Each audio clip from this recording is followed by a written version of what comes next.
If you work in quality control at a candy factory, you know strict safety regulations come with the job. It's why you partner with Grainger. Grainger helps you find the high-quality and compliant products your business needs to inspect, detect, and help correct issues. And the sweetest part is, everyone gets a product that's as safe to eat as it is delicious. Call 1-800-GRAINGER, click Grainger.com, or just stop by. Grainger, for the ones who get it done. You just realized your business needed to hire someone yesterday. How can you find amazing candidates fast? Easy. Just use Indeed.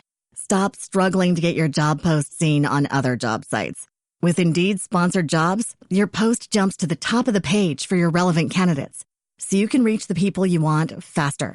According to Indeed data, sponsored jobs posted directly on Indeed have 45% more applications than non-sponsored jobs. Don't wait any longer. Speed up your hiring right now with Indeed. And listeners of this show will get a $75 sponsored job credit to get your jobs more visibility at Indeed.com/ARTS. Just go to Indeed.com/ARTS right now and support our show by saying you heard about Indeed on this podcast. Terms and conditions apply. Hiring? Indeed is all you need. I am Esther Horvath, a documentary photographer focusing on the polar regions. Hello and welcome to Art, the podcast where we get to know women from around the world of visual arts. I'm Chris Stafford and this is Season 3, Episode 6.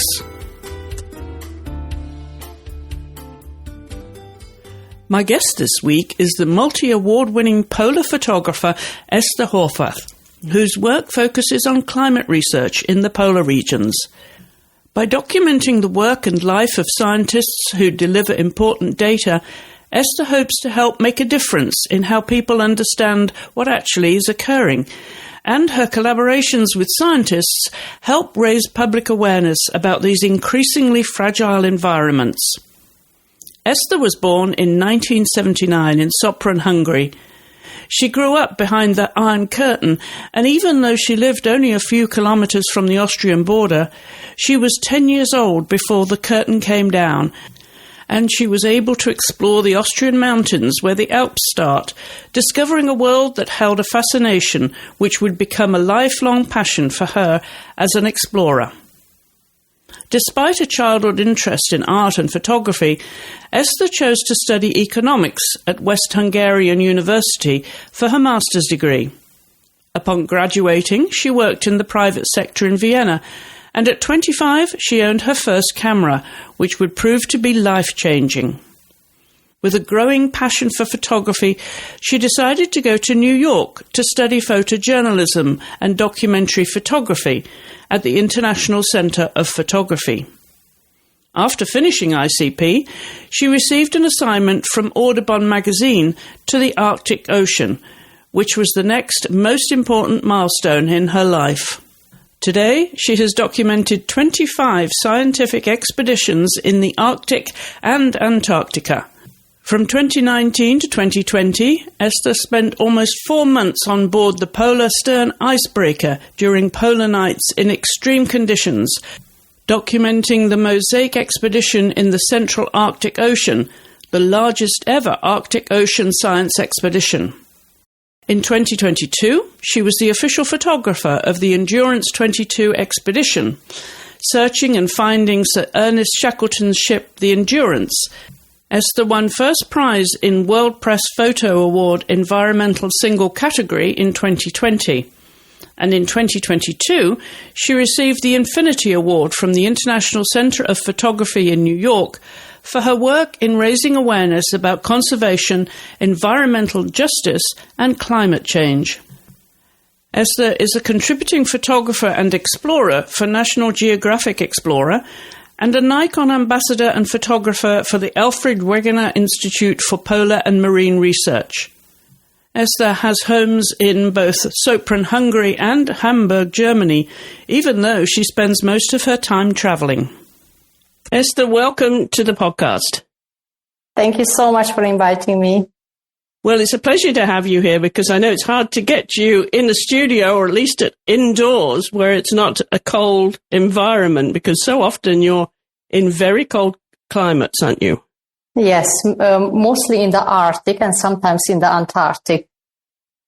I'm curious where this all began because obviously it's not just a passion, you have a talent for it. And now, of course, you're very, very established in the world of documentary photography with lots of awards, lots of achievements in your career. And I know recently you came home to Hungary to take part in another award session. Tell us about that. So I'm right now sitting in my house in Hungary. I have a small house here and I just came here for the Hungarian Nature Photo Award to give the awards to the recipients and to the awardees. And I also gave a talk during this ceremony about my work in the polar regions. And before we started recording, I could see on video you were in brilliant sunshine, very, very warm weather in Hungary for the beginning of March, which speaks to the climate change, which you're so passionate about, Esther. I mean, this must be very disturbing for you, given the work that you're doing, and it's like a snowball. It's not stopping. It's running down the mountain, and there's nothing to stop it right now. Yes, it feels very depressing, and it's very sad. I remember when I was a child, during the winter time, we had a lot of snow here. We had days where we could not go to the school because we had so much snow here. And this year, there was no snow or barely just like not even an inch snow for one day. And we experienced this change lately for the past several years. I remember still 20 years ago or more than 20 years ago, I still went, or 30 years ago, I still went to Austria to ski. But we can just an hour away to the closest mountains, and that's almost not possible anymore because even during the winter time there is not enough snow, and especially not here where we live, where we used to have snow, and not anymore. Yes, well, you mentioned how close you are to Austria. You're right in the northern corner, aren't you, of Hungary, closer to Austria's capital, Vienna, than you are to your own capital, right in the corner there. So I'm surprised that you don't have the snow since you're so close to Austria. Yes, so the city where I was born called Sopron, and it's at the foot of the Alps. So here when I right now also look out of the window, I see the beginning of the Alps, and I also see the first 2,000 meter high mountains in the Alps. And it's just, we are just 6 kilometers to the Austrian border. And also because of that, almost everyone speaks German here. And I also grew up learning German because you just drive 6 kilometers, which I think is like around 2.5 miles or something like that, or 3 miles. And then you are already in another country with another language. That's the beauty of living in Europe, isn't it? That you have access to so many languages and so readily. What other languages do you speak then? So you've got Hungarian, German, English. What else? I'm learning Norwegian right now. Actually, I already did the first class. I could go now for a A2 exam. I also learned Italian, French, and Russian, but I forgot all these languages. I understand a little bit of Italian. And I think if I would spend a little bit of time there, many things would come back and I could speak, just spending a little time there. Now, what's the attraction to speak Norwegian, Esther? Is it because you spend so much time up there? Yes, I travel a lot to Norway, and it's a dream of mine to speak 4 languages on a level that I can give a talk or a lecture. I give talks about my work in English, German, and Hungarian, and that's a dream of mine that I could give a talk also in Norwegian. And actually next weekend, I have a talk in Norway at the Norwegian Nature Photo Festival, and I'm planning to start my talk in Norwegian. I'm not at the level that I could give a 1-hour talk in Norwegian, but I can give the beginning of the talk for sure. So you will soon become, I think, what's known as a polyglot. I hope so. I don't know how many languages you have to be a polyglot, Esther, do you? Not sure. No, not sure. But I have friends, they speak 7 languages, and like living in Europe, you have to speak many languages because you just travel several kilometers and you are already in another country. Well, let's start where you are right now, where you were born and grew up, where you went to school and your family life. What were your earliest memories then as a child, Esther, of growing up in that part of Hungary? I had a very happy childhood. I remember being a very happy child and very open, and I loved outdoors, and I was, I think, adventurous as much as I could be adventurous in a close country or like a little child. But in my own words, I always imagined the magical world. First of all, I thought that we all live inside of the earth. That's maybe one of my first memories. And I always, when as a little child, I drew the earth. I always drew people inside of the earth. And we still have these drawings. And my mother explained me that we don't live inside of the earth, we live outside of the earth. That was a very big disappointment for myself. And then I also remember that from my childhood room, I could see, as I mentioned, we can see from here the foot of the Alps. And I always asked my mom what is behind those mountains. And she said that the similar mountains just keeps going, and mountains and forests. And I said, no, I think there is the ocean just behind these mountains. And she said, no, it's just forest. And I didn't want to believe her. I was absolutely sure that there is the ocean up behind these mountains. And I always dreamed that when I grew up and when I'm allowed to go by myself, I will hike all these mountains to prove that there is an ocean behind these mountains. So I always had this feeling. And when I was 12 years old, I dreamed to live in United States and dreamed about that I studied there and that I moved there. And I always dreamed about traveling and learning about other countries, other cultures. I was a very open child in a closed country. And there was a scientific magazine as well. It's called Delta, which everyone knows in Hungary because this was the only scientific magazine. It went actually until the middle of 90s.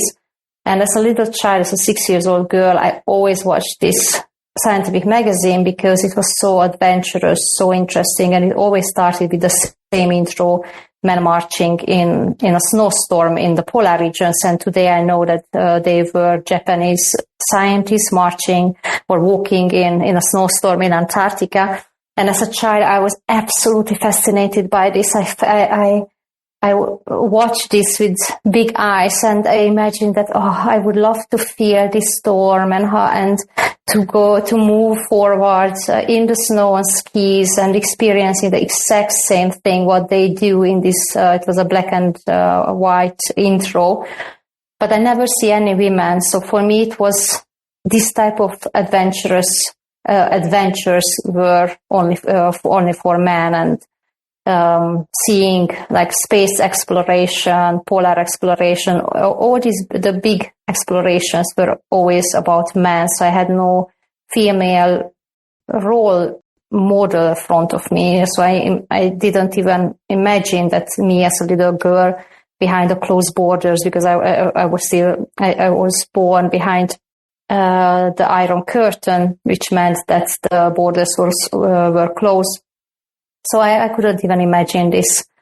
I lived, I think, my daily life in a constant adventure, and I love to be outdoor and play and being playful and dreaming about an open world where I can travel and experience the world. So did you go off skiing with the family then, or hiking in the mountains? Was that part of the adventures? No, we could not go skiing, not until I was 16, because we don't have mountains in Hungary to ski. The first skiing resorts are in Austria, and the borders were closed. So when the borders were open, I was 10 years old. My parents did not know how to ski. They were at that time 40. So when I was 16, then that was the time when I started to learn with the high school skiing, and now I know I learned it, but not from my childhood. And were you into sports and that sort of thing? What other interests did you have apart from having that sense of adventure?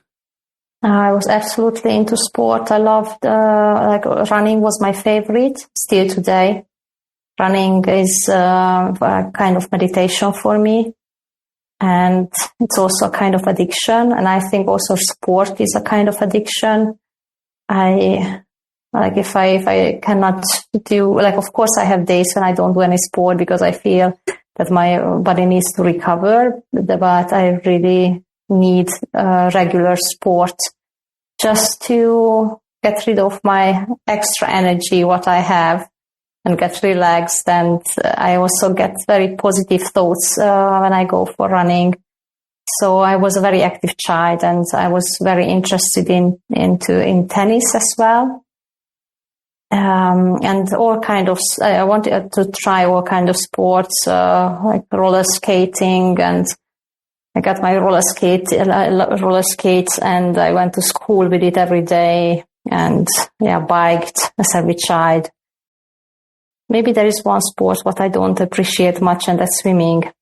But I love to scuba dive, and that's I love to do, but I am not a big swimmer. When did you learn to scuba dive? When I was 23, when I started to work, my first degree is economics. And I promised myself that from my first salary, I'm gonna pay myself a scuba diving license, so I signed up for a school. You just realized your business needed to hire someone yesterday. How can you find amazing candidates fast? Easy. Just use Indeed. Stop struggling to get your job post seen on other job sites. With Indeed sponsored jobs, your post jumps to the top of the page for your relevant candidates, so you can reach the people you want faster. According to Indeed data, sponsored jobs posted directly on Indeed have 45% more applications than non-sponsored jobs. Don't wait any longer. Speed up your hiring right now with Indeed. And listeners of this show will get a $75 sponsored job credit to get your jobs more visibility at Indeed.com/ARTS. Just go to Indeed.com/ARTS right now and support our show by saying you heard about Indeed on this podcast. Terms and conditions apply. Hiring? Indeed is all you need. And I did my scuba diving license when I was 23, finishing the university and starting to work. So this, of course, would be helpful to you now, learning that. But somewhere along the line, the photography came in to put all these skills together. Where did that interest come from for photography, Esther? I always wanted to be an artist. I always saw myself as an artist, a graphic. I wanted to draw, and I loved to draw. And since I was a child, and I was always very creative. I'm so grateful for my mom, who saved almost all my drawings from my childhood, so I can look at it, what I did as a child and how creative I was. And but I was scared to become a starving artist. We lived behind the Iron Curtain, which had a lot of limitations, which I didn't know at that time as a child. I just had the pure, happy life. But when I was older, like 16, 18, and I learned more about the life situation in Hungary, I felt that I don't want to become a starving artist. And that was a time a lot of companies arrived in the end of 90s or during the 90s to Hungary. And having an economy degree was like a jolly joker. And I decided that I will go for a jolly joker degree, and then I will figure out how I can be creative. I thought that I might work in marketing, but for me, creativity was very important. So I thought even like having an economy degree, I can maybe work in marketing and being creative. And so that's what I did. I studied economy. At 2 years, I finished with 23, and 2 years into my professional life, working in a private sector in Vienna, I was 25, and I realized that this doesn't fulfill me at all. I had a great company, great support, and somehow I enjoyed what I did, but it didn't fulfill me. And I knew that I want to have a fulfillment in my life. I want to do something which really gives me joy and buzz in my vein, and that's what I really enjoy. And I truly believe in science, and I truly believe that if we ask the universe for signs, we can get signs, and we can read them if we are open for them. And I remember having this doubts whether I should stay in the company where I worked for 2 years, where I did not feel the fulfillment. During that time, I got a job offer from Italy, from Sardinia, where a friend of mine worked, and she helped me to get a position there. And I had to give an answer until Friday. And it was Sunday, I was home, and I really had doubt that this is the solution for my life, moving to Italy, but I really wanted to have a change. I felt that working in the private sector, what I did was not the goal of my life. And Sunday I was on the back in the garden of the house where I lived, and I asked the universe for a sign, because I couldn't decide what to do, and I had to give an answer until Friday for Italy. And I really felt the power of this prayer, or however we call it, as an asking the universe. And Tuesday I went to the office in the morning, and that was the day of my birthday. And as I opened the emails in the office, the very first email what I received was that I won my very first photo competition with my very first camera, which I received some month before that. And for me, it was such a strong answer from the universe that this is what I have to follow. Photography is the answer for my life, and not Italy and nothing else. That I remember I started to cry. I was sitting at my desk on my birthday. I started to cry because I felt the power of this answer. I felt the power of this sign that this is the answer for my question, and what I asked on Sunday from the universe. This is the answer, that I want to become a photographer, and that's the path I want to follow. There you were given permission then to pursue that. And it speaks to your creativity and your interest in science. Is that something that you were interested in school as well then, Esther, the sciences?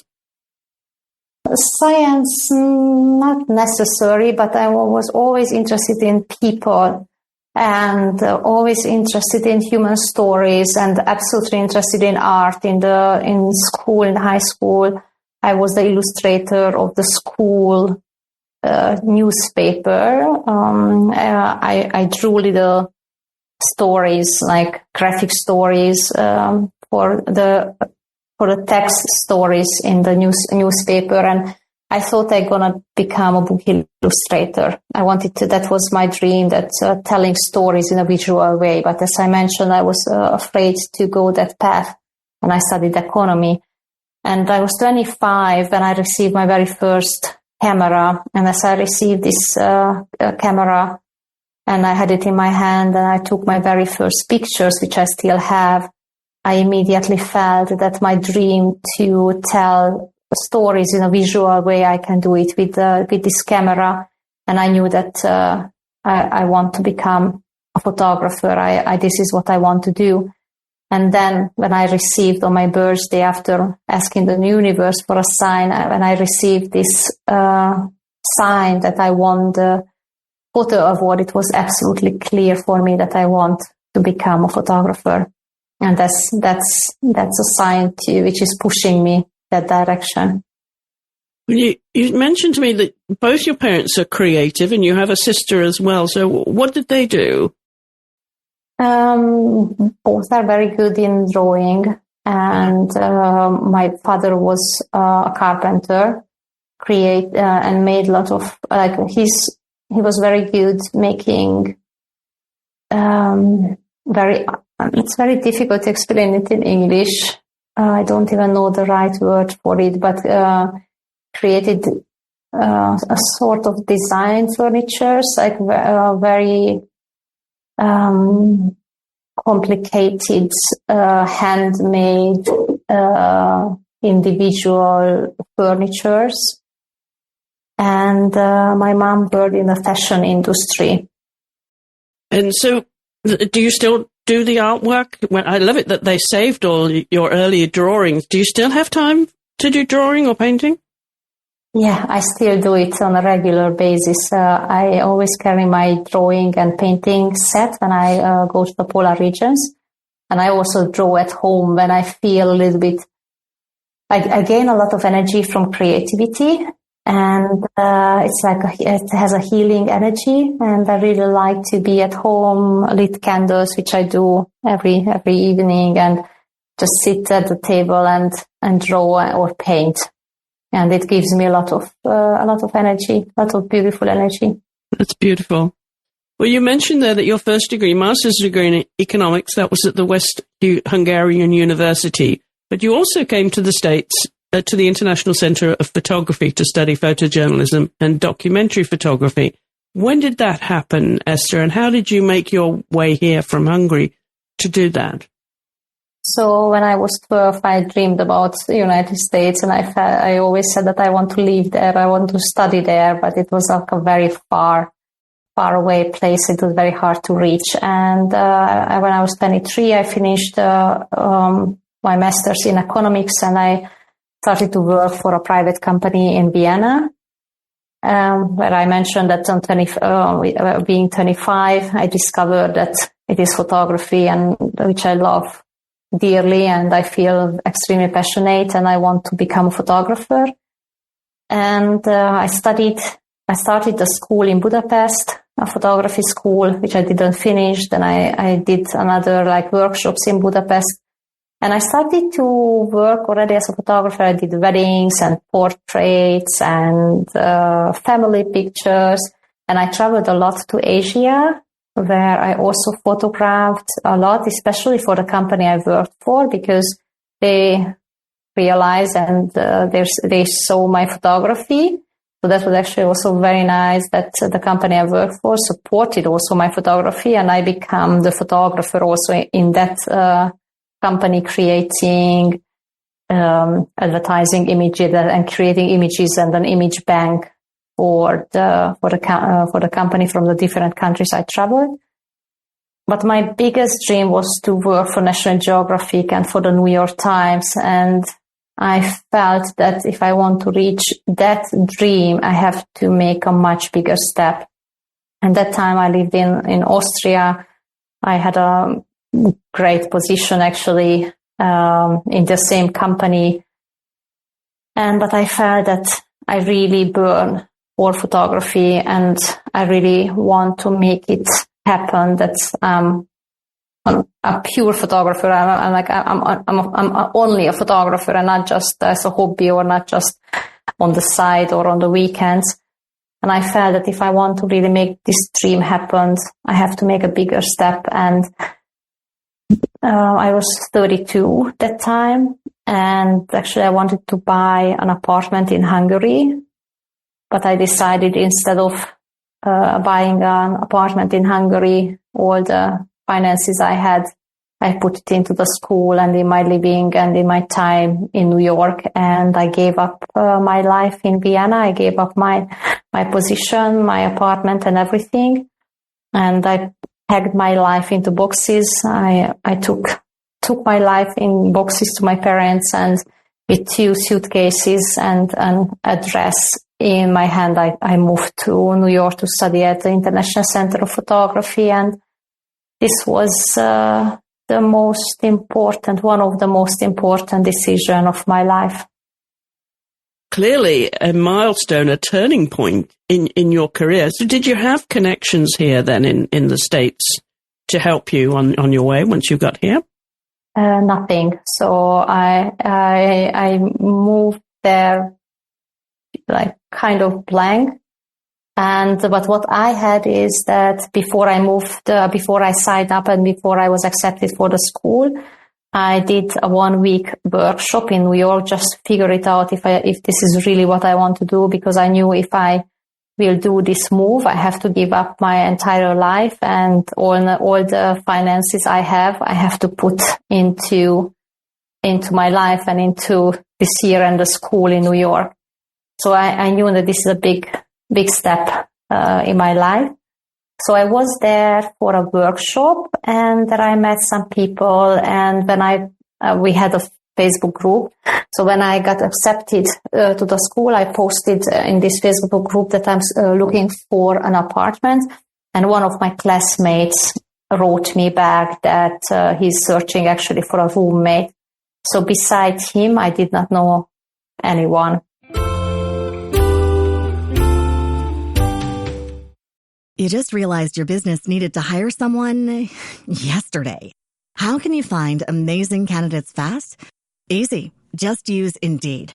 Stop struggling to get your job post seen on other job sites. With Indeed sponsored jobs, your post jumps to the top of the page for your relevant candidates, so you can reach the people you want faster. According to Indeed data, sponsored jobs posted directly on Indeed have 45% more applications than non-sponsored jobs. Don't wait any longer. Speed up your hiring right now with Indeed. And listeners of this show will get a $75 sponsored job credit to get your jobs more visibility at Indeed.com/ARTS. Just go to Indeed.com/ARTS right now and support our show by saying you heard about Indeed on this podcast. Terms and conditions apply. Hiring? Indeed is all you need. Well, that was a big and brave. You just realized your business needed to hire someone yesterday. How can you find amazing candidates fast? Easy. Just use Indeed. Stop struggling to get your job post seen on other job sites. With Indeed sponsored jobs, your post jumps to the top of the page for your relevant candidates, so you can reach the people you want faster. According to Indeed data, sponsored jobs posted directly on Indeed have 45% more applications than non-sponsored jobs. Don't wait any longer. Speed up your hiring right now with Indeed. And listeners of this show will get a $75 sponsored job credit to get your jobs more visibility at Indeed.com/ARTS. Just go to Indeed.com/ARTS right now and support our show by saying you heard about Indeed on this podcast. Terms and conditions apply. Hiring? Indeed is all you need. Move for you. So clearly you knew exactly what you wanted to do at this point in your life, and you had enough English, I'm sure, at that point to help you on your way here. And you would have had access to National Geographic and you said the New York Times. These were two big goals for you. And now you've been published how much in National Geographic? I would imagine quite extensively. Yes, I work with National Geographic and also with the New York Times, and I'm extremely grateful that all the dreams came true. What I was dreaming about, I had a third dream, winning the WordPress, and that also happened in 2020. Yes, that must have been a very special moment for you, winning that award. Very, very special to win that. If you look at the awards that you've had, though, now already, and I'm sure many more to come, which are the ones that stand out for you apart from that one and mean the most to you, Esther? All are specials because all were a big surprise. I did not accept receiving them, but the first big one was the WordPress, and I remember the moment. I remember exactly where I got the email, and I was standing at a train station in Germany, waiting for a train when I received the email. The other one, when I received an email for the Infinity Award, which I got the from International Center of Photography. I was in Gran Canaria, arriving in my hotel room, and I just received the email. And when I received the email, I thought that they sent it to wrong Esther. It has to be another Esther. It's definitely not me. And I almost started to write back if they really mean me, because I think they mean most probably another Esther. But then I kept reading the email, and they were writing about climate change and working with scientists. And then I started to think, maybe they were thinking about me. And then I received, when I got the notification for the Wayfinder Award last year, that was February 14th, Valentine's Day. And then I was in Hamburg, and it's hard to say. All are special for me, and I feel extremely grateful for this recognition for my work. And it's not. I always feel it in a way that it's, yes, I received these awards, but I received it because of the teamwork, what I can do it, and it's not me who is receiving it. It's the team who is receiving it, the scientist with whom I can work. And because without the scientists who accept me in their team and in their work, I could not do the work what I'm doing. I'm very grateful for that I can work with different groups of scientists, that they accept me in their word, and I can follow their work. I can be a team member, and due to this collaboration, because of this beautiful work together, I have received these awards, and that's why I feel these are not my awards. This is the award for a team working together, raising awareness about climate change. Yes, I mean, it's a huge collaboration, isn't it? Especially given the expeditions that you're on. But at what point, I'm wondering, when you're talking about being in New York and graduating from that photography school, at what point did you decide, well, yes, I want to be a photographer, and yes, I'm going to do this full time, but I also want to be one to be able to document climate research in the polar regions and to focus on this, to make this your specialism? What was the turning point that made you decide that was your pathway? I had a dream about the polar regions when I was a 6-year-old girl, and also after, so it was always extremely special for me. But it was also a place which is impossible to imagine to reach. And when I studied at ICP, my main project was documenting the life and work of the Special Operations Command of New York City Fire Department. And my second project, right after ICP, International Center of Photography, was documenting biologists, scientists, organizations working and saving endangered sea turtles. And 2 years after I finished ICP, I went to a portfolio review at ICP, and I presented these two work, one with the fire department and the other with working with sea turtles. And 3 weeks later, I received an email from the magazine, from Sabine Meyer, who is the director of photography at Audubon magazine. And she sent me an email asking me if I would be free for an assignment. It was a Wednesday. And if I would be free from Monday for an assignment for 2 weeks. And I knew I'm not free because I was fully booked. But I was very curious, what is the assignment about? And actually she immediately sent me that there is an assignment going to the Arctic Ocean for 2 weeks on the US Coast Guard icebreaker Healy, documenting climate research and working with scientists. When I received this email, I was sitting in my tiny apartment in New York, just arriving home in the evening or in the late afternoon. And I remember I almost fell off the chair because I couldn't believe receiving such an email, such an assignment. And in that moment, I knew that it doesn't matter what I have the next 2 weeks. I cancel everything immediately. And I confirmed it to her that, yes, I would be very interested. And I knew, I felt it so sure, so certain that this assignment will change my life. And I knew that I felt the energy and the power and the blessing. And I felt that this is another gift from the universe. And when I was on the ship, on the icebreaker, I felt such an excitement, such joy in me, which I seldomly feel in life, the intensity of the joy.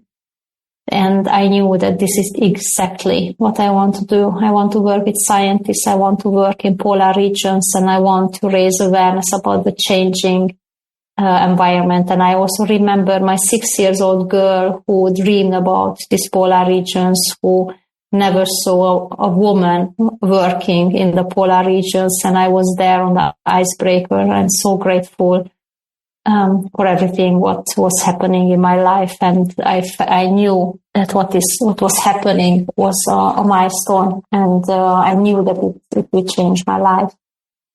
And it certainly did.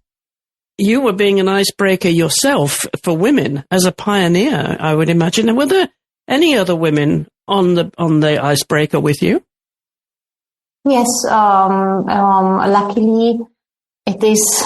So it can happen that not on a ship, but on other expedition, it can happen that I may be the only woman if it's in a small group, not on my icebreaker. So not on a ship. Luckily, time has changed, and there are more and more women working in the polar regions, and also on that ship there were other women as well. What year was it then that you made that first trip, Esther? Exactly. It was exactly 10 years ago in 2015.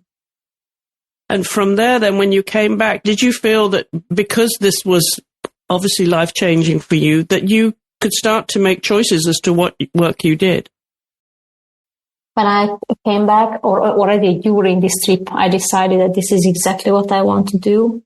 And I want to do everything that I can come back and work again in the polar regions and work with scientists.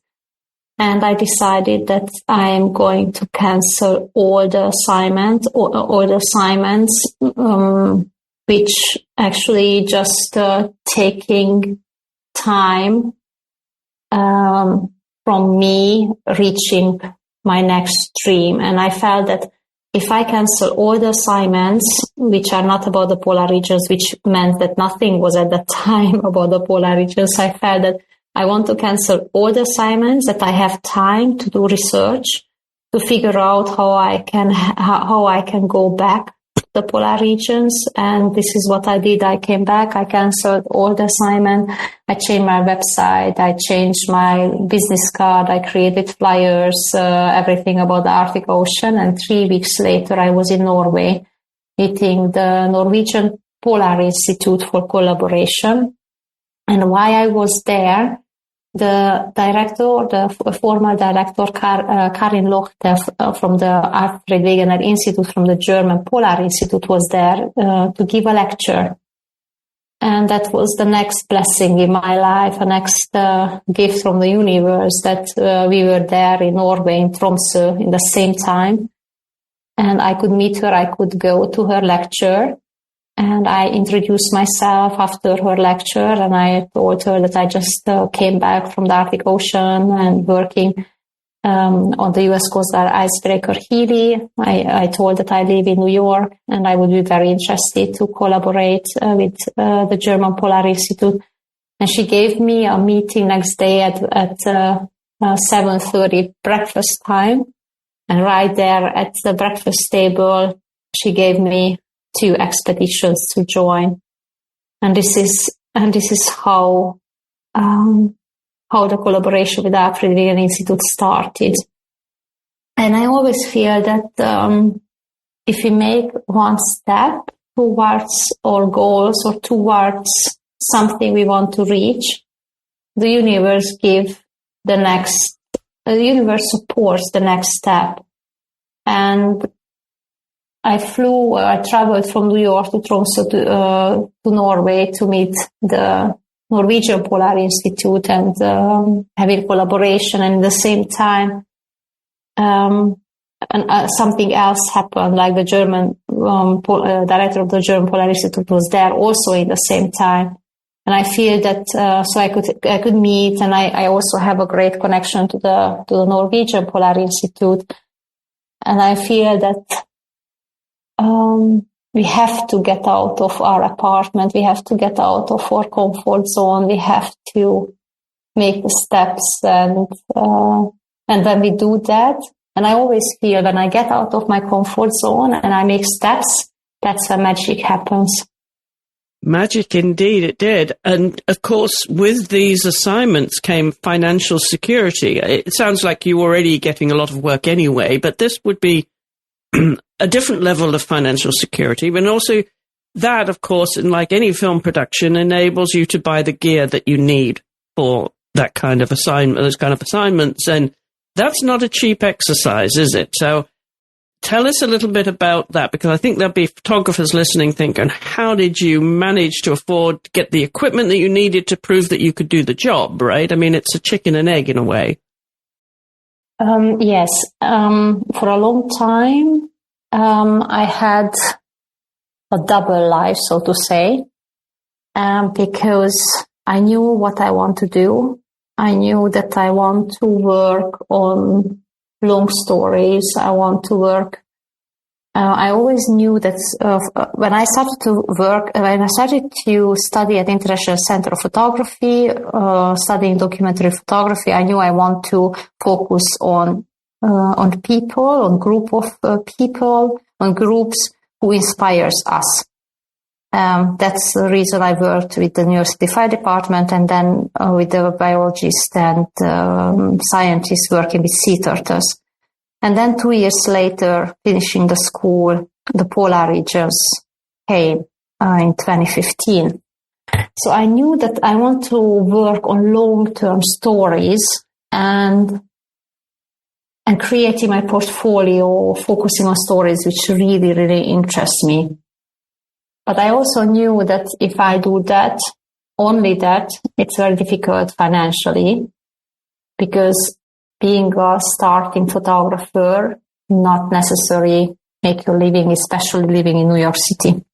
So I knew that, so there are several options you can do as a photographer. You can do portrait photography or weddings or events or news photography, but a lot of different type of photography to make your living, as when you start. And I knew that I don't want to do that.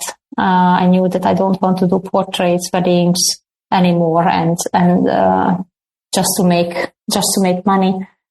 So I had a double life while living in New York, that I went back to the same company I worked before, and I worked there as part-time. So I had a financial security from my company, and the owner really supported my path, and he knew exactly that my dream is to become a photographer, and he supported me in every possible way. And that's how, like, many expeditions were supported. At the beginning, many polar expeditions were supported by myself, because I didn't know if I can sell the story or not. And that's the work what I did in the office and with the company I worked as a part-time helped me to have only long-term stories in my photography, to focus really only on my portfolio and build that portfolio. First with the New York City Fire Department, then with sea turtles, and from 2015 with the polar regions. And it was beginning of 2018 when I could leave the company and becoming a photographer, a full-time photographer. And that was also the moment when I moved to Germany. and started to work for the German Alfred Wegener Institute, for the German Polar Institute. And since then, of course, you've just gone from one adventure to another. To sum it up, I think this is obviously, you've written books and have been extensively published, of course, Esther, but there is so much work that you've done already and so much more to come. I'm wondering, at this point in your career, where you feel you're at. What has proved to be important to you and you've achieved, but what is still to be done? At the moment, like where I am right now in my career is absolutely what I dreamed about. And I feel so grateful being in this position. And it was a lot of, I worked a lot for this. I sacrificed a lot. And I lived in the US for 6 years. I lived in New York 6 years, and it was 6 years of hard work.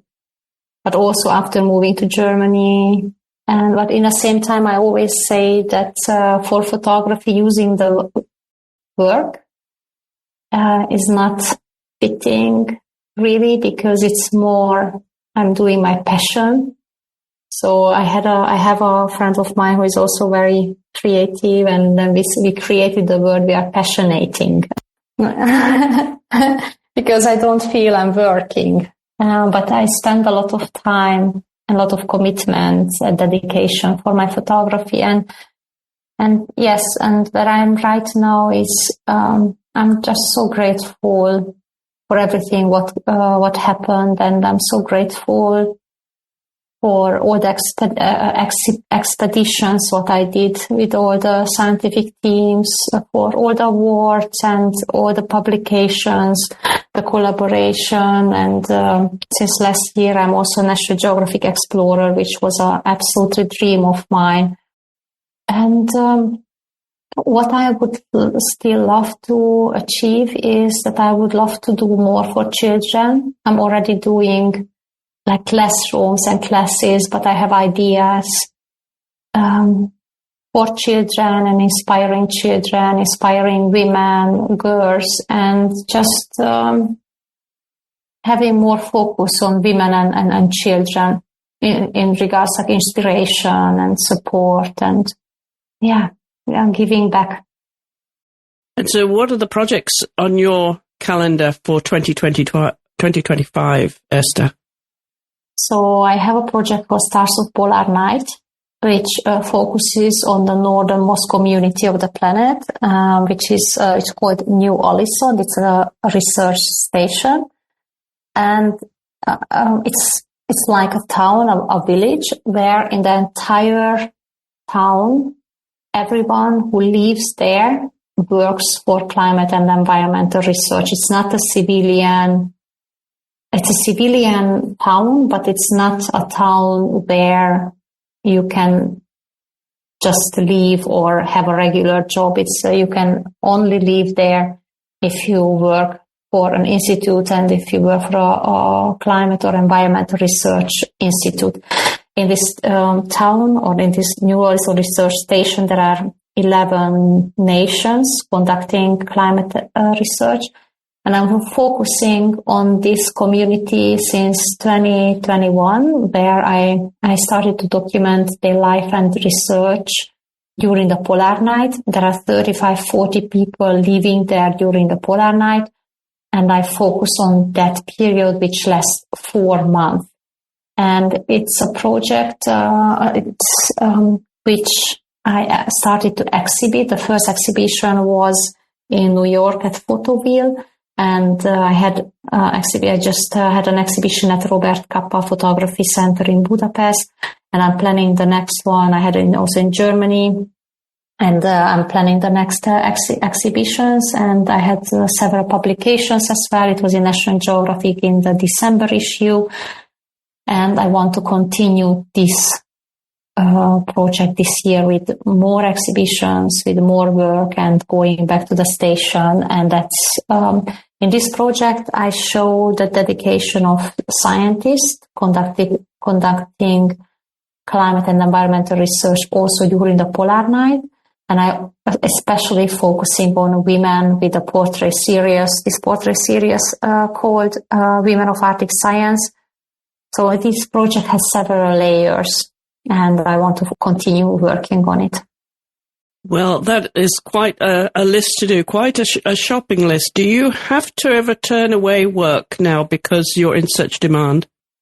Yes, regularly, and because it's very often, because I have either a time conflict, or I also had a situation last year where I felt so close to burnout that I felt I'm unable to squeeze in one more trip between assignments. Like my last 4 years but especially my last 3 years was almost literally that home to Hamburg, I repacked my luggage and the next day I traveled again. And last year I traveled like 10 months in total approximately, which is can be also very tiring. So it's either I have a time conflict, and that's why I have to cancel assignments or talks or any other request, or I also this year I want to prioritize a little bit my free time, that I create time when I can recharge myself, because the last years were like sitting on an express train without any break. Yes, I can imagine. And I'm wondering if there's any time for a vacation at all then with your schedule. On rare occasions, and that's what I want to a little bit change. But also same time, like I travel so much, so my vacation is for me being home and just staying at home and coming here to Hungary. My apartment, or the center of my life is in Hamburg, and I have a house here in Hungary. But this is coming here to Hungary, staying here in my house is like vacation for me. It's recharging time. Well, so much more to look forward to, Esther, and the work you've done so far has just been so important, and I'm sure there's a deep sense of satisfaction for you in what you've achieved so far. Yes, it is. It fills my heart with gratitude. Well, we're very grateful that you took the time to come on the podcast and share your story with us, so thank you very much indeed for taking the time, and the very best of luck with your future expeditions. Thank you so much, Chris. It was wonderful being here with you.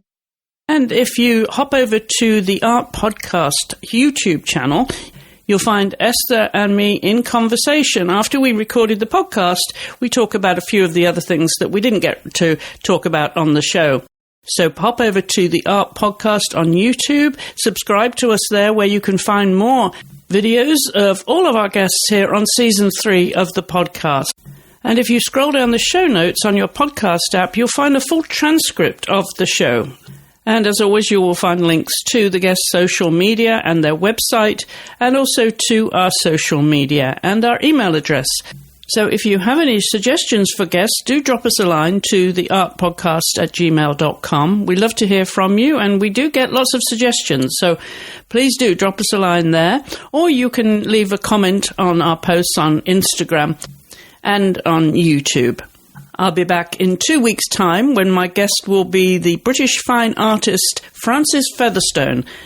Until then, thank you again to my guest this week, Esther Horvath, and to you for listening.